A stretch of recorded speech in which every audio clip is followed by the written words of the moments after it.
स्वागत है आप लोगों का इंडिया ई बुक में। जैसे कि आप लोगों को पता है, इंडिया ई book MA political science MPS first year का तीसरा पेपर एमपीएस 003 उसका 1 से लेके यूनिट 90 तक कंप्लीट करवा के दे दिया है। आज हम लोग यूनिट 20 जेंडर एंड डेवलपमेंट करेंगे। तो इससे पहले कुछ सोचना, अगर आप लोगों को इंडिया ई बुक का बनाया हुआ ई बुक चाहिए तो कैटालॉग में जाके एग्ज़ाम सारथी मिलेगा, वहाँ पे सिलेक्ट करके आप खरीद सकते हैं बहुत ही सुलभ मूल्य से। और इस बुक का कुछ खासियत भी है, जैसे हर यूनिट का ब्रॉड समरी रहेगा, फिर उसके बाद हर यूनिट का इग्नू का बुक का क्वेश्चन सॉल्व, फिर पिछले 7 अटैम्प्ट का भी क्वेश्चन जो है वो भी सॉल्व मिलेगा। तो चलिए शुरू करते हैं। इस यूनिट में क्या क्या पढ़ना है देख लेते हैं एक नज़र पे। पहले इंट्रोडक्शन, फिर हम देखेंगे वुमेन एंड जेंडर, फिर हम देखेंगे डेवलपमेंट एंड जेंडर। ये डेवलपमेंट और जेंडर बहुत इंपॉर्टेंट है। दिसंबर 19 में इस टॉपिक से क्वेश्चन आया है। फिर है एजेंसीज ऑफ डेवलपमेंट, उसके बाद हम देखेंगे क्रिटिक्यू ऑफ डेवलपमेंट, फिर हम देखेंगे फ्रॉम वुमेन इन डेवलपमेंट। तो वुमेन इन डेवलपमेंट जो है वो शॉर्ट नोट आता है, एक बार आया था जून 2020 में। उसके ऊपर शॉर्ट नोट लिखने के लिए 10 मार्क्स का 200 वर्ड्स में लिखना था।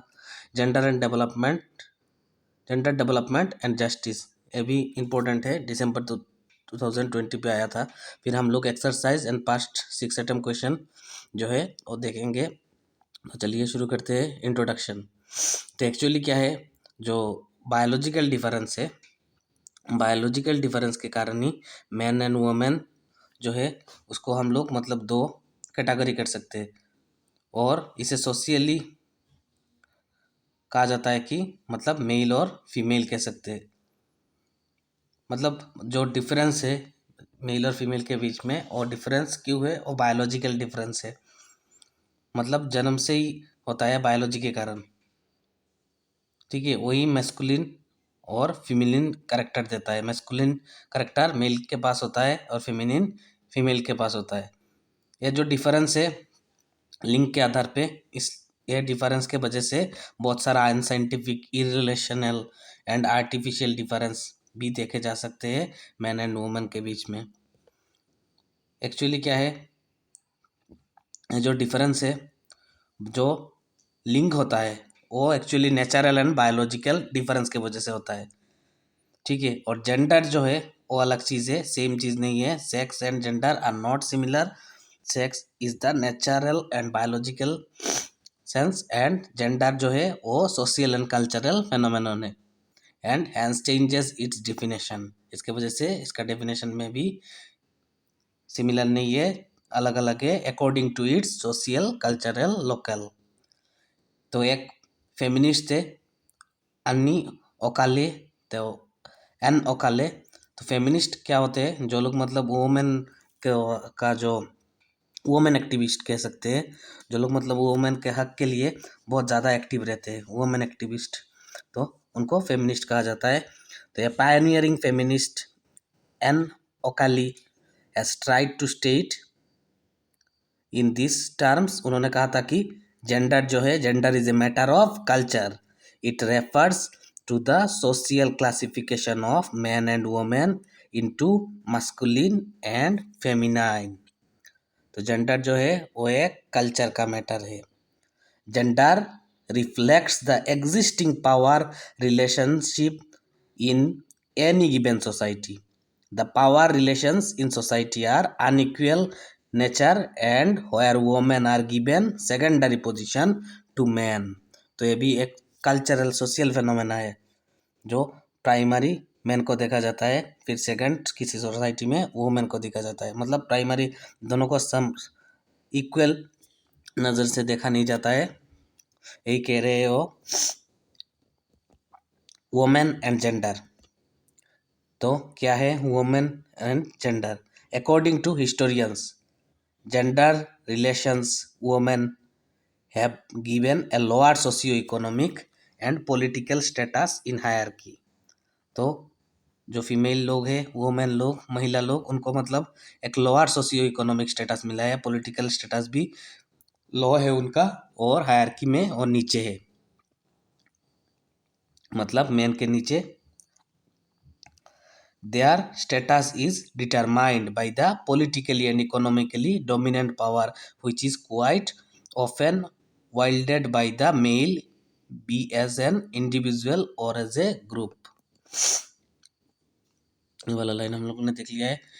अभी का जो मॉडर्न इकोनॉमी है, for example women neither has easy access to the formal sector of employment, nor is there general in equal wage structure for both men and women। आप लोगों को पता होगा, मतलब हालांकि ऐसे तो कहते हैं इक्वलिटी इक्वलिटी इक्वलिटी, लेकिन जो रियल फैक्ट है यही बायोलॉजिकल जो डिफरेंस है लिंक का, इसके वजह से बहुत सारा मतलब सोशियो कल्चरल इमेज पे भी डिफरेंस देख लेते हैं हम लोग। तो क्या होता है, किसी किसी जॉब के फील्ड में देखेंगे मतलब फीमेल लोगों को लिया नहीं जाएगा, सेल्स के मामले में देखिएगा तभी कहा जाएगा अच्छा वो लोग मतलब इतना एक्टिव नहीं काम कर पाएंगे।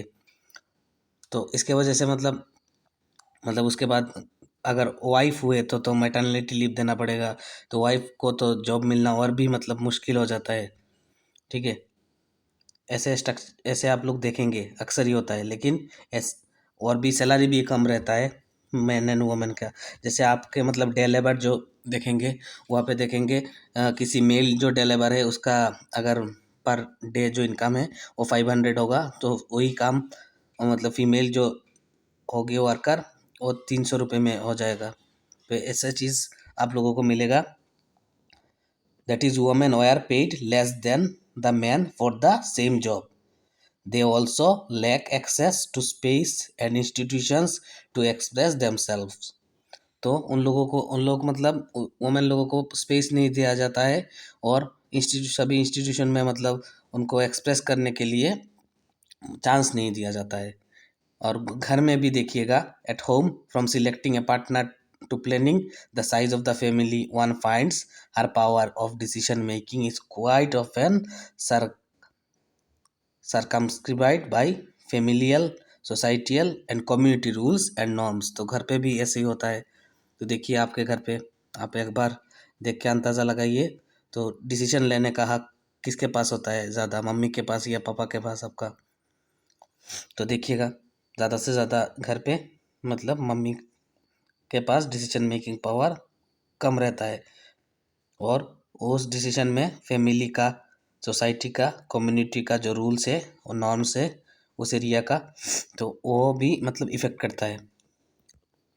Finally access to facilitate of better health care and nutrition is also preferably distributed।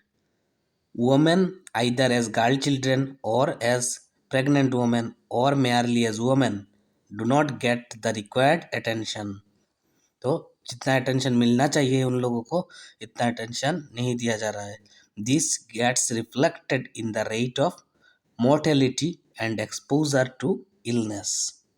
तो हेल्थ केयर में के मामले में भी उनके हेल्थ के लिए भी मतलब इतना कॉन्शियस नहीं है पीपल, तो उतना फैसिलिटी नहीं दिया जा रहा है। इसके वजह से मतलब मोर्टेलिटी रेट ज़्यादा हो रहा है और इलनेस भी ज़्यादा। और in cultural arena too, from religious discourse to the portrayal in media, women quite often are reduced to the rule of what is called second sex, or quite often treated merely as an object or a community।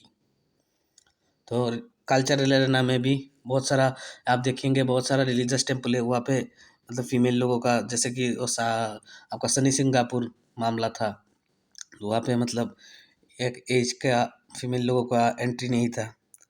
इसके वजह से बहुत सारा case हुआ। उसके बाद साबरमला case, Sabarimala जो मंदिर था साबरीमाला के ऊपर भी एक केस चल रहा था। ठीक है, फिर development and gender in the third world, जो थर्ड वर्ल्ड कंट्रीज होते हैं, and is the and in most of the also colonised countries. तो जो ब्रिटिश के कॉलोनाइज कंट्रीज थे, जैसे कि भारत भी कॉलोनी था up to 1947, it was the demand for development and a future development vision that defined their movement for liberation। In India, for example, the nationalist leaders had already arrived at a consensus on the developmental path that the country would choose once it gets independence. If development was supposed to change the economic basis on which gender relationship was defined, then it was presumed that development was the preferred mode of changing those bases. It is therefore not a coincidence that the large women's movement have never been anti-developmental. This vision of development was, however, not merely economic progress but was closely related to the political expression of independence. Democracy क्या है? Democracy was closely tied to the vision of independence. Democracy and democratic institutions, for example, as Constitution of India thought were the greatest guarantee of women's right and well-being. इसलिए भारत के constitution makers ने fundamental right जो बनाया उसके अंदर equality के बात किया, और जो इक्वलिटी इन मतलब मेल एंड फीमेल के बारे में बात किया, इक्वलिटी ऑफ वो जो जॉब के अपॉर्चुनिटी के बारे में बात किया, फिर सैलरी भी उनको इक्वल मिलना चाहिए, इसके बारे में भी हमारा फंडामेंटल राइट्स में प्रावधान है. ठीक है. The state occupied quite a central place in the development vision. First, it was the leadership of anti-colonial movement.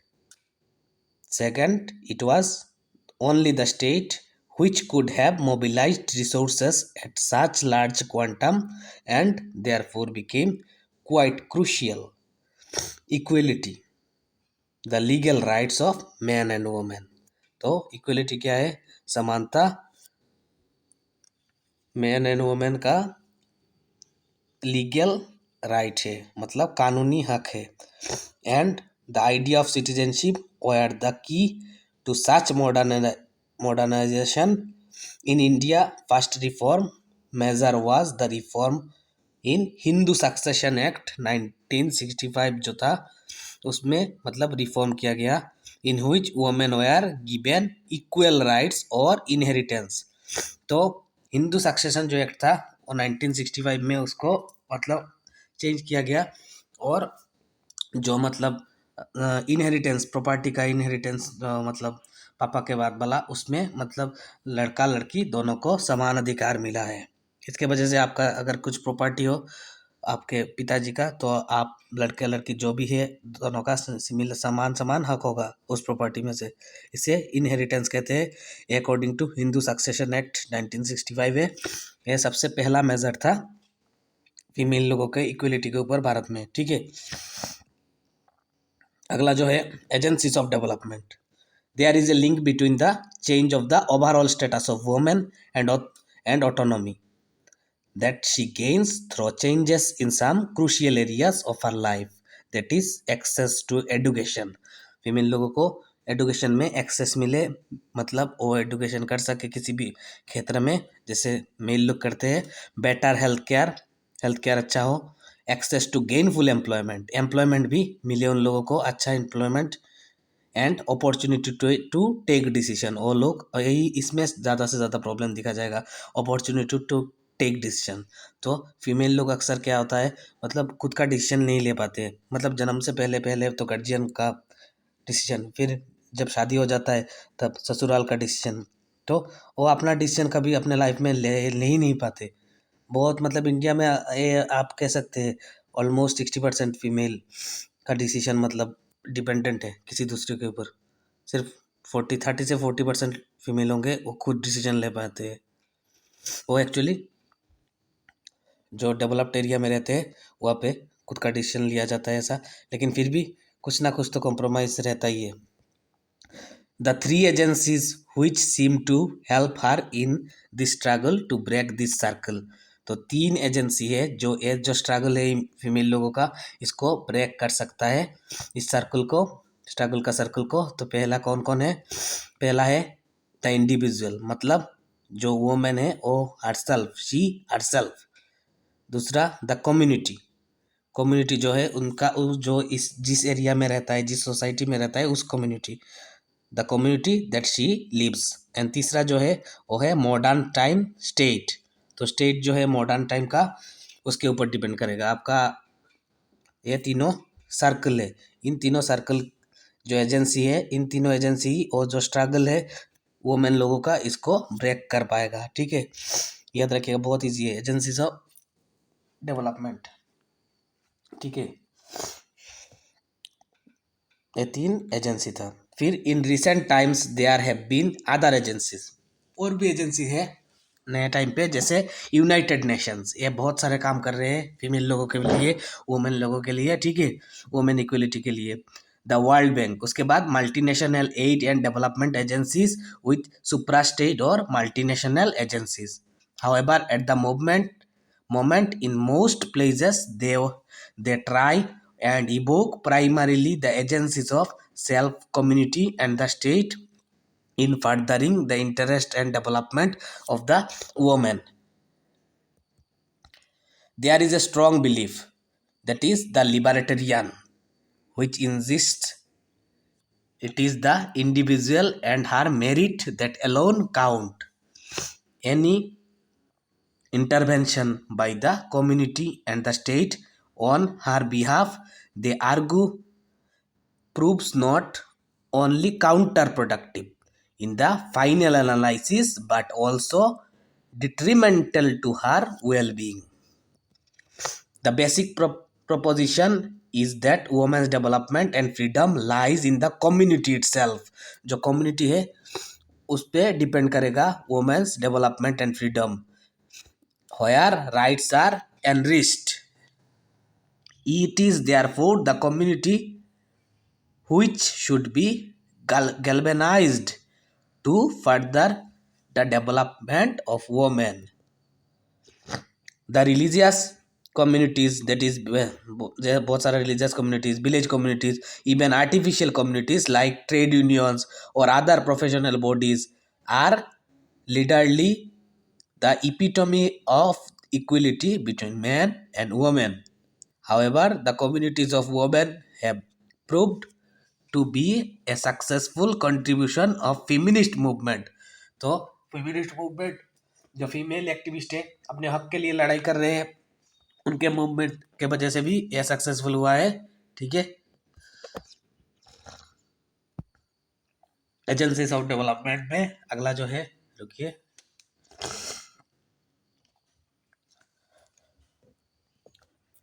in modern times it is the state which has most often played the crucial role in enabling the woman to access those facilities and resources that facilitates autonomy. However, the dilemma remains, मतलब dilemma क्या होता है, एक ऐसा situation है जहाँ पे मतलब आप कन्फ्यूजन में रहते हैं क्या करें, मतलब दो रास्ता है आपके पास, तो इस सिचुएशन में क्या करना है। तो dilemma remains that when the powers inimical to women interest capture the state and women are left to fight one more agency, from a very prominent one to supportive rule. The state figured the paradigm of development.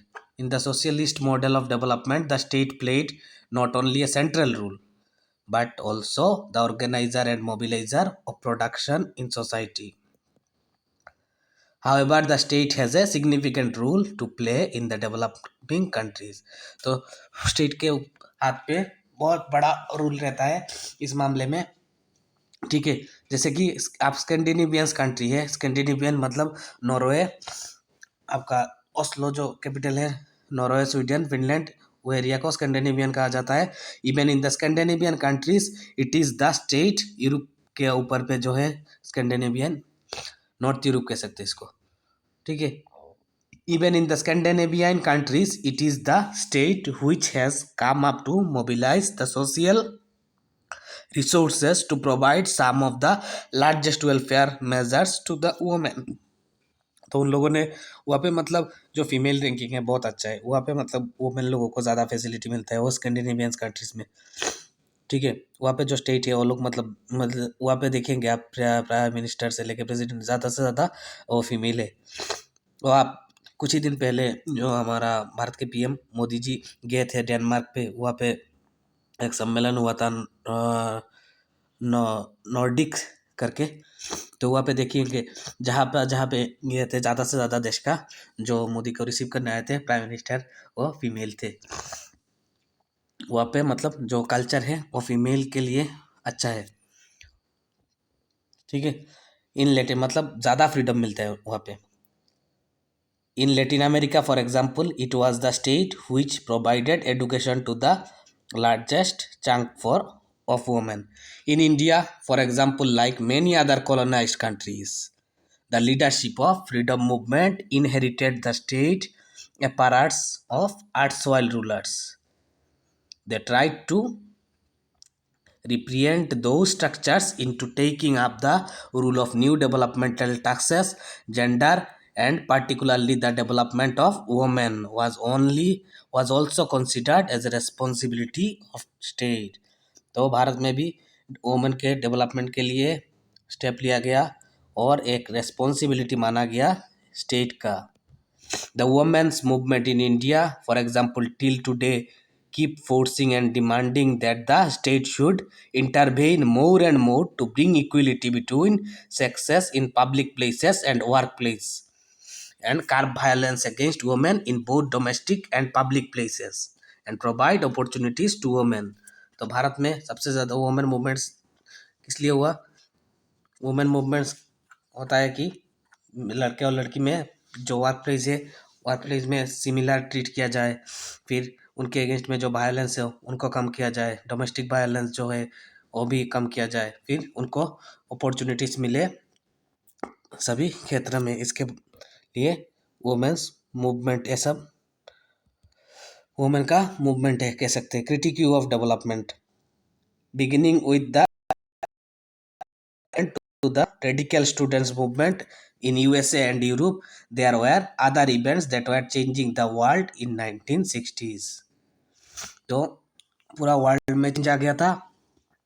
Anti Vietnam war जो movement चलाया गया था radical students के द्वारा USA और Europe में 1960s में, the growing environmental activism of the late 60s in the West and the cultural revolution in China and the massacre of the communists in Indonesia and other places, the intensification of the Cold War, and finally the defeat of US forces in Vietnam were shaping the face of an entirely new world.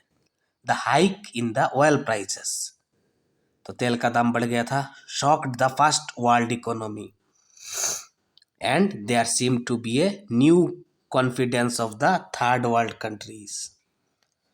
On the other hand, the growing awareness of issues and criticism by women's movement gradually began to view the existing models of women's liberation critically. It argued that economic work of female is never accounted for the analysis of economic activities. Thus, the Green Revolution agricultural strategy was criticized. ठीक है, उसके बाद वाला topic हम देखते हैं last, from women in development to gender and development. ये भी टॉपिक आप खुद कीजिएगा। द जो क्रिटिसिज्म से related, the result of the criticism was that in 1986 at the end of United Nations initiative in which Indian experience and women's development movement also a contribution, there should be a large scale and conscious effort to involve women into the development.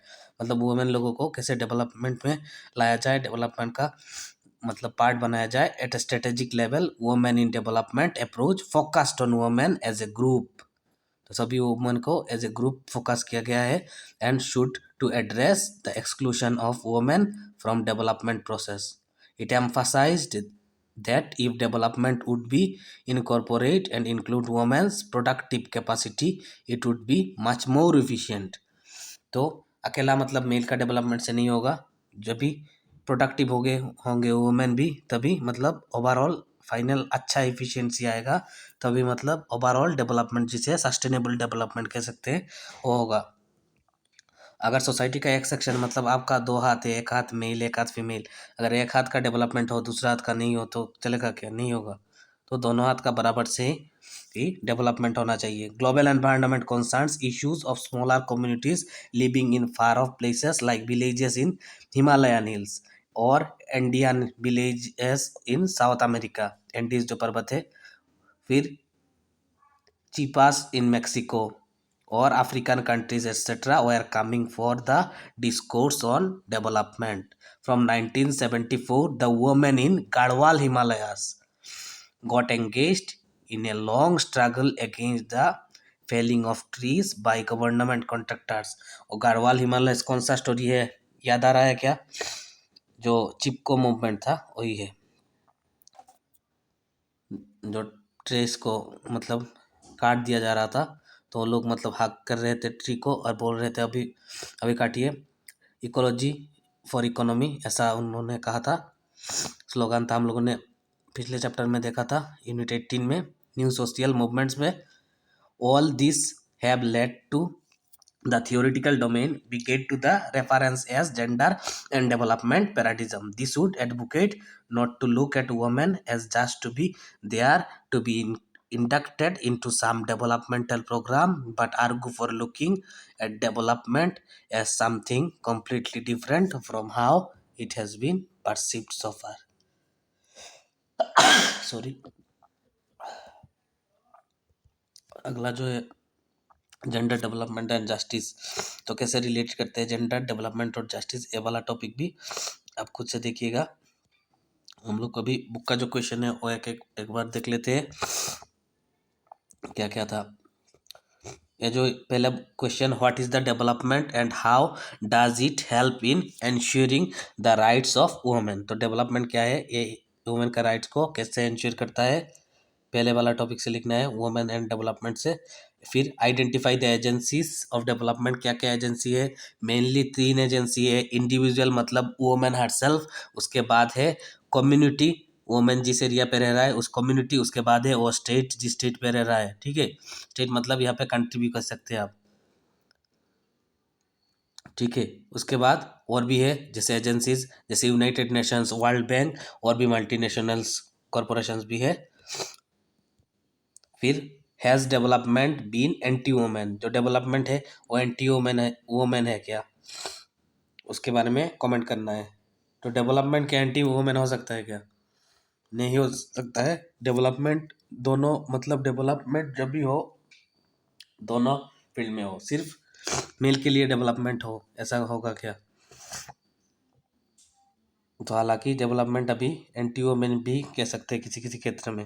फिर gender and equity क्या है लिखना है, और फिर women in development approach जो है वो लिखना है। मतलब वुमेन लोगों को डेवलपमेंट के प्रोसेस में लिया जाए तभी मतलब ज़्यादा से ज़्यादा डेवलपमेंट होगा। और इग्नू का जो क्वेश्चन आया है पिछले 6 अटेम्प्ट में, दिसंबर 2020 में आया है, examine the relationship between the idea of justice and the rule of women in political process. अभी अभी हम लोगों ने स्किप कर दिया था जस्टिस वाला टॉपिक, ये वाला टॉपिक है। इग्नू के बुक के क्वेश्चन के पहले एक टॉपिक जो था एक क्वेश्चन है, ये वाला आप खुद कीजिएगा। जून 2000 ये वाला आप करके जाइएगा इस बार एग्जाम के लिए, इस अगस्त का एग्जाम के लिए, कल का एग्जाम के लिए मतलब। वुमेन इन डेवलपमेंट जो 4 का 2 है बुक का क्वेश्चन, जून 2020 में भी पूछा था। फिर दिसंबर 2019 दिसंबर 2018 में सेम क्वेश्चन रिपीट किया, discuss the relationship between gender and development, ही हमारा मतलब क्वेश्चन नंबर 1 कह सकते हैं, ठीक है। तो यहाँ पे एक कक्षा खत्म करते हैं, जुड़े रहिए इंडिया ई बुक के साथ। जय हिंद, जय Bharat, and finally God bless you all.